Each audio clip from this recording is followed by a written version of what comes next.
ጤና ይስጥልን ውድ ኢትዮ ከረንት ዩቲዩብ ገጽ ተከታዮችና አድማጮች እንደምን አላችሁ? ለዕለቱ የተመራረጡትን አርዕስተ ዜና ወደ እናንተ ይዘን ቀርበናል። በቅድሚያ ዋና ዋና አርዕስተ ዜናዎችን እነግራችኋለን። አሁን በመካከለኛው ምስራቅ ያለው ሁኔታ ነገሩ ከረዋል። ኢራን የአሜሪካ አብራሪ ማረከች። ትራምፕ ሌላ የ48 ሰዓት ማስጠንቀቂያ ሰጠች። 10,000 ፍልስጤማውያን እስረኞች የሚፈቱ ከሆነ አብራሪውን እንለቀዋለን። የኢራን መግለጫ። ኢራን የሀገሪቱ አየር ክልል ጥሶ የገባ የሳምንቱ ውጥረት ተከትሎ አሜሪካ F-15 ተዋጊ ጀት መታመጣሏን አብራሪው በቁጥጥር ስር መዋሏን አስታውቃለች። ፔንታጎን አውሮፕላኑ መመታቱንና አብራሪው መጥፋቱን ያረጋገጠ ሲሆን አብራሪው ለማስለቀቅ ዝግጁ መሆናቸውን ገልጸዋል። 10,000 ፍልስጤማዊ እስረኞች የሚፈቱ ከሆነ የተያዘው የአሜሪካ አብራሪ እንለቀዋለን ሲል የኢራን ጦር ቃል አቀባይ ተናግረዋል። በዚህም ጉዳይ በዜና ጥንቅራችን አካተናል። የፓይለቱ መጨረሻ ምን ይሆናል የሚለው የዜና ጥንቅራችን አካተናል። አዳሩን አሜሪካ ከፍተኛ ሆነ ጥቃት በኢራን አድርሳለች። በወታደራዊ አመራሮቹ ላይ ከ50 በላይ ተገለዋል ሲሉ መግለጫ ሰጥተዋል። በዚህም ጉዳይ የዜና ጥንቅራችን አካተናል። ኢራን ከእንግዲህ ወደ አሜሪካን የሚፈራ ሀገር ይኖራል ብለን አናስብም አሉ። የዓለም የንግድ መስመር በቁጥጥር ስር የዋለችው ኢራን በአሁኑ ወቅት ሆርሙዝ ወሽመጥ ላይ በወሰደችው አዲስና ድፍረት የተሞላበት እርምጃ የአሜሪካ ዓለም አቀፋዊ ተሰሚነትና የዶላር የበላይነት በይፋ ተገዳድራለች። በዚህም ጉዳይ የዜና ጥንቅራችን አካተናል። ቆይታቸው የምሰሙት ይሆናል። አዳሯን 23 ባላስቲክ ሚሳኤሎችና 56 ድሮኖች ወደ ተባበሩት አረብ ኤምሬት ተኩሳለች። የኤምሬት የመከላከያ ሚኒስቴር እንደገለጸው ከሆነ የአየር መከላከያ ስርዓቱን አብዛኛው ሚሳኤልና ድሮኖች አክሽፈነዋል ያሉ ሲሆን ከከሸፉት ሚሳኤል የተረፈ ፍርስራሽ ግን የተለያዩ አካባቢ ላይ ጉዳት አድርሷል ብለዋል። ይህ እርምጃ የመካከለኛው ምስራቅ ጦርነት ወደ ሌላ ምዕራፍ እንዳያሸጋግረው ተሰግቷል። ከየመን ወደ ተላቪቭ የባላስቲክ ሚሳኤል ተተኮሰ። በዚህም ጉዳይ ምን ጉዳት ደርሷል የሚለው የዜና ጥንቅራችን አካተን የኢራን ፓርላማ አባልና በትራምፕና ኔታንያሁ ላይ የግድያ ዛቻ ሰነዘሩ። ኢራን በኩዌትና በባህሪን የነዳጅ ተቋማት ላይ ከፍተኛ የሚሳኤልና የድሮን ጥቃት ፈጽማለች። በዚህም ጉዳይ የዜና ጥንቅራችን አካተናል። አሜሪካ መንግስት በሊባኖስ የሚገኙ ዜጎች ሀገሪቱን በፍጥነት ለቀው እንደወጡ አሳሰቡ። ቤሩት የሚገኘው የአሜሪካ ኤምባሲ በሊባኖስ ያለው የጸጥታ ሁኔታ ተለዋዋጭና ሊተነበይ የማይችል በመሆኑ በመጥቀስ ዜጎች ሀገሪቱን ለቀው እንደወጡ አስጠንቅቋል። በሊባኖስ ደቡባዊ በቃ ሸለቆና በዋና ከተማ አንዳንድ ክፍሎች የአየር ድብደባና የድሮን የሮኬት ጥቃት በተደጋጋሚ እየተሰሙ ነው ተብሏል። በዚህም ጉዳይ ዜጎች በአስቸኳይ እንደወጡ አሳስቧል። ቱርክ በሶማሌ የባህር ክልል ታሪካዊ የነዳጅ ቁፋሮ ልትጀምር መሆኑ ተሰማ። የዜና ጥንቅራችን አካተነዋል። መሳሰለው አርዕስተ ዜና ወደ እናንተ ይዘን ቀርበናል። ቤተሰብ ለመሆን ላይክ፣ ሸር፣ ሰብስክራይብ ማድረግዎን እንዳይረሱ። አሁን ነገሮቹ ከረዋል። መካከለኛው ምስራቅ ሌላ ጦርነት ከፍቷል። ኢራን የአሜሪካ አብራሪ ማረከች። ትራምፕ የ48 ሰዓት ማስጠንቀቂያ ሰጡ። ይህ የሆነው ደግሞ አሜሪካ አውሮፕላን አብራሪ ጥቃት ከደረሰበት ከወደቀ በኋላ ነው። ኢራን ደግሞ 10,000 ፍልስጤማዊ እስረኞች የሚፈቱ ከሆነ የተያዘውን አሜሪካ አብራሪ እንለቀዋለን ሲሉ የኢራን ጦር ቃል አቀባይ ተናግረዋል። ኢራን በዛሬው ዕለት 23 ባላስቲክ ሚሳኤሎችና 56 ድሮኖች ወደ ተባበሩት አረብ ኤምሬት ተኩሳለች። ኤምሬት አብዛኛው ጥቃት ማክሽፏን ብትገልጽም የወደቁት ፍርስራሾች ጉዳት ማድረሳቸውን ተናግረዋል። ይህን ተከትሎ ፕሬዝዳንት ዶናልድ ትራምፕ ኢራን የሆርሙዝ ወሽመጥን ካልከፈተች ወይ የቀረበላትን የሰላም ጥያቄ ካልተቀበለች ገሃነም ይዘንባታል ሲሉ የመጨረሻው የ48 ሰዓት የጊዜ ገደብ ሰጥተዋል። ይህ የጊዜ ገደብ እስከ ሰኞ ሚያዝያ 6 በፈረንጆቹ አቆጣጠር 2026 የሚቆይ ሲሆን ዓለም ቀጣይ ዋሽንግተን እርምጃ በስጋት እየተጠባበቀ ነው።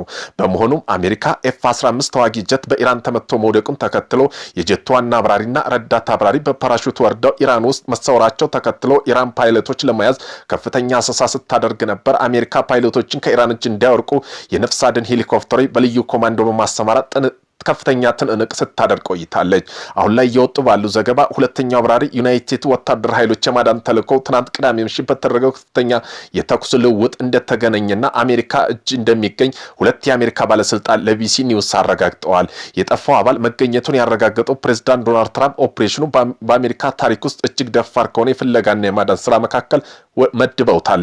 የኢራን ጦር ቃል አቀባይ ፓይለቱ የምንለቀው 10,000 ፍልስጤማውያን ከተፈቱ ነው የሚል መግለጫ ሰጥተው ነበር።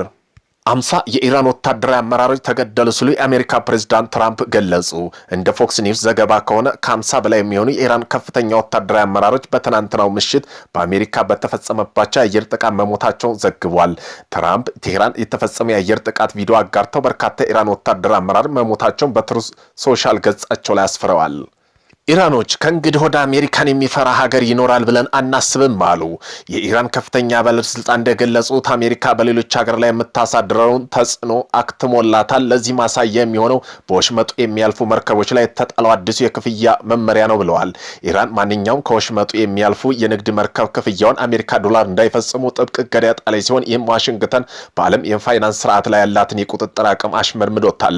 በታሪክ ታይቶ የማይታወቀው ውሳኔ ምዕራባዊ ዘንድ ከፍተኛ ድንጋጤ ጠረ ሲሆን በተለይ ክፍያው በቻይና መገበያያ ገንዘብ በዲጂታል ምንዛሬ ብቻ እንደሆነ መገደዱን አሜሪካ ከጨዋታ ውጭ አድርጓታል። እንደ ኢራን ገለጻ ከሆነ የሆርሙዝ ወሽመጥ አዲሱ ክፍያ ስርዓት ከአሜሪካ ማዕቀብ ውጤት አልባ መሆኑን ያረጋገጡበት ታላቅ ድል ነው። በዚህ ምክንያት የአሜሪካ ባህር ኃይል በቀጠናው የነበረውን የበላይነት እየቀነሰ መምጣቱና ሌሎች ሀገራትም ኢራን ድፍረትን ተከትለው ተመሳሳይ እርምጃ ሊወስዱ እንደሚችሉ በታመነው የዓለም የፖለቲካ አዲስ ምዕራፍ መድረሱ ተነግረዋል። ኢራን በኩዌትና ባህሪን የነዳጅ ተቋማት ላይ ከፍተኛ የሚሳኤልና የድሮን ጥቃት ፈጽማለች። መካከለኛው ምስራቅ እየተካሄደ ያለው ጦርነት አድማሱን በማስፋት ኢራን በዛሬው ዕለት በኩዌትና ባህሪን ኃይል መሰረተ ልማቶች ብርቱ ጥቃት መፈጸሟ ተሰምቷል።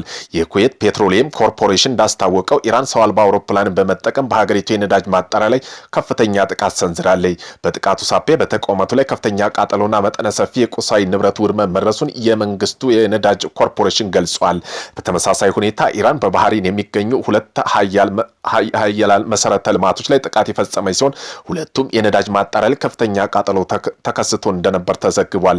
የእሳት አደጋ ሰራተኞች ቃጠሎን በቁጥጥር ስር ለማዋል የቻሉ ሲሆን ባህሪን ባለስልጣን በጥቃቱ በሰው ሕይወት ላይ የደረሰ ጉዳት አለመኖሩን አረጋግጠው አዛንስ ፍራንስ የጀርመን የዜና አገልግሎት እንደዘገበው ግን ይህ ኢራን እርምጃ በክልሉ ያለው የነዳጅ ገበያና የጸጥታ ሁኔታ ይብለጥ ስጋት ላይ ጥሎታል ብለዋል። ከየመን ወደ ቴልአቪቭ የባላስቲክ ሚሳይል ተተኮሰ።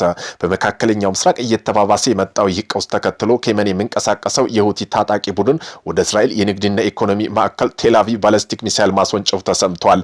ሚሳይሉ የተተኮሰው ከየመን ግዛት ሲሆን ኢላማ በቴልአቪቭ አካባቢ የሚገኘው ቁልፍ ወታደራዊ ስትራቴጂ ቦታ መሆኑን የሁቲ ቃል አቀባይ ገልጸዋል።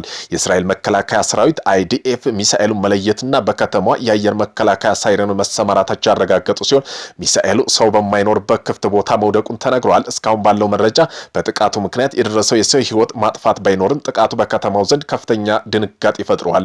ሁቲዎች ጥቃቱን የፈጸሙት ለጋዛና ሊባኖስ ሕዝብ ላላቸው አጋርን ለመግለጽ እንደሆነ የገለጹ ሲሆን እስራኤል ባለስልጣን ለጥቃቱ ተመጣጣኝ ምላሽ እንደሚሰጡ ዝተዋል። ዓለም አቀፍ ማህበረሰብ ሁኔታው ወደ ለየለት ቀጠናዊ ጦርነት እንዳያመራ ስጋቱን እየገለጸ ይገኛል። አንድ የኢራን ፓርላማ አባል ቴህራን እድሉን ካገኘች ዶናልድ ትራምፕና ቤንጃሚን ኔታንያሁን ጨምሮ ከፍተኛ የአሜሪካና የእስራኤል ባለስልጣን እንደምትገድል በይፋ ዝተዋል። በቴህራን ተወካይ የሆኑት ካማራ ጋዛፈን ቅዳሜ ዕለት በሰጡት መግለጫ ኢራን በእነዚህ መሪዎች እርምጃ ለመውሰድ ወደኋላ እንደማትል ጉዳዩን በቀልድ እንደማታየው አስታውቋል። ትራምፕ ወይም ሌሎች ከፍተኛ አሜሪካ የእስራኤል ባለስልጣን ማግኘት በቻልንበት ሁሉ ወደ ሲኦል እንልካቸዋለን። በዚህ ጉዳይ ላይ እየቀለድ ወይም ርኅራኄ እያሳየን አይደለም ሲሉ ጋዛሪፍ በቁጣ ተናግረዋል። ቱርክ በሶማሌ የባህር ክልል ታሪክ የነዳጅ ቁፋሮ ልትጀምር ነው። ቱርክና ሶማሌ መካከል የተደረሰው ስትራቴጂክ ስምምነት ተከትሎ ግዙፍ የነዳጅ ቁፋሮ መርከብ ቻግሪ ቤይ በመጨረሻ አርብ ሞቃዲሾ እንደምትደርስ ተነግሯል። በዚህ መርከብ በሶማሌ ባህር ክልል ውስጥ የሚገኙ የተፈጥሮ ሀብትን ለመፈለግ የሚደረግ የመጀመሪያው ትልቁ የባህር ውስጥ ቁፋሮ በይፋ ያስጀምራል። የቱርክ ኢነርጂና የተፈጥሮ ሀብት ሚኒስተር ኤፕላስ ባይራክተር እንደገለጹት መርከቧ ከቱርክ መርሲን ወደብ ተነስታ 45 ቀን የባህር ጉዞ ካደረገ በኋላ ኩራድዋን በተሰኘ ባህር ዳርቻ የነዳጅ ጉድጓድ ላይ ስራዋን ትጀምራለች ብለዋል።